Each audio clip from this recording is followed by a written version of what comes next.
UP Congress के प्रदेश अध्यक्ष अजय राय जी इस वक्त हमारे साथ हैं। अजय राय जी, जो काउंटिंग है वो कहीं ना कहीं जारी है, पर उत्तर प्रदेश की तस्वीरें कुछ साफ दिख रही हैं। लगभग 6-3 का जो मार्जिन है वो दिख रहा है। आप कैसे देखते हैं इन? देखिए, मैं इतना ही कहना चाहूँगा विवेक जी कि ये पूरी तरीके से सरकारी तंत्र का दुरुपयोग किया गया है।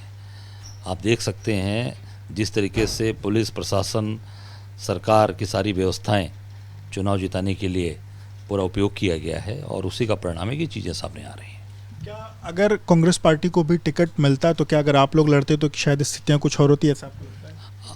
हमारे नेतृत्व ने, हम सब लोगों ने मिलकर ये तय किया था कि इस बार बाई इलेक्शन हम लोग नहीं लड़ेंगे और पूरी तरीके से इंडिया गठबंधन को सहयोग करेंगे, उनका साथ देंगे। हमारा एक एक कार्यकर्ता उनके साथ काम किया है, मेहनत किया है और निश्चित तौर से हम ताकत के साथ उनके साथ खड़े रहें। बीच में कई जगह ये खबरें आई कि जो कांग्रेस पार्टी के बड़े लीडर्स हैं वो इन सीटों पर कैंपेन करते हुए नहीं दिखाई थे। नहीं, सभी सीटों पर जहाँ जहाँ हमारे प्रभारी बने, जहाँ जहाँ हमारे इंचार्ज बने, आप कहीं पर भी जो जिस विधानसभा के इंचार्ज बने, सबकी ड्यूटी लगा दी गई थी, सभी लोगों ने काम किया है। आपकी जो बड़ी लीडर हैं प्रियंका गांधी, वो एक बड़े मार्जिन से जीत रही हैं, उसको लेकर क्या? निश्चित तौर से प्रियंका जी हम सबकी नेता हैं और वो वायनाड के आवाज़ उठेगी, केरल की आवाज़ उठेगी और वो पूरे देश की आवाज़ पार्लियामेंट के अंदर गूंजेगी, पूरे देश की आवाज़ को उठाएंगे।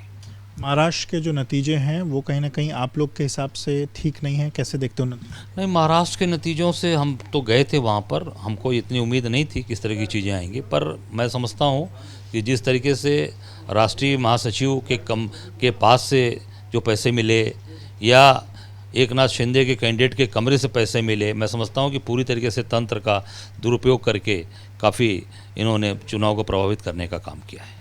केशव प्रसाद मौर्य कह रहे हैं एक है तो सेफ है, एक है तो जीत है, अभी उन्होंने ट्वीट किया। देखिए, मैं तो नहीं कहना चाहूँगा कि निश्चित तौर से आज जो प्रदेश की स्थितियाँ हैं उसमें पूरी सरकारी तंत्र का दुरुपयोग ये कर रहे हैं और दुरुपयोग करके चुनाव जीत रहे हैं। संजय राउत कह रहे हैं कि ये जो फैसला है ये जनता का फैसला नहीं है, ये ठीक फैसला है।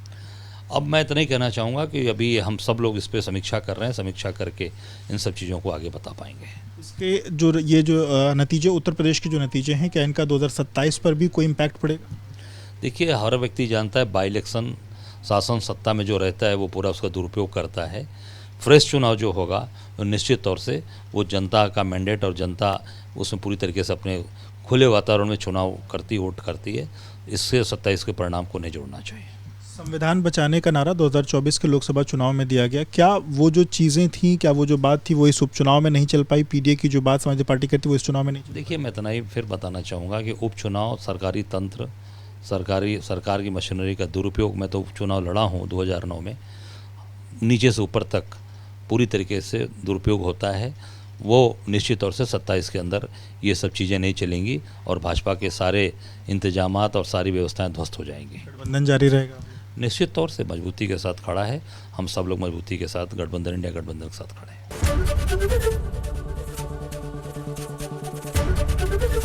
एबीपी गंगा, खबर आपकी, जुबान आपकी।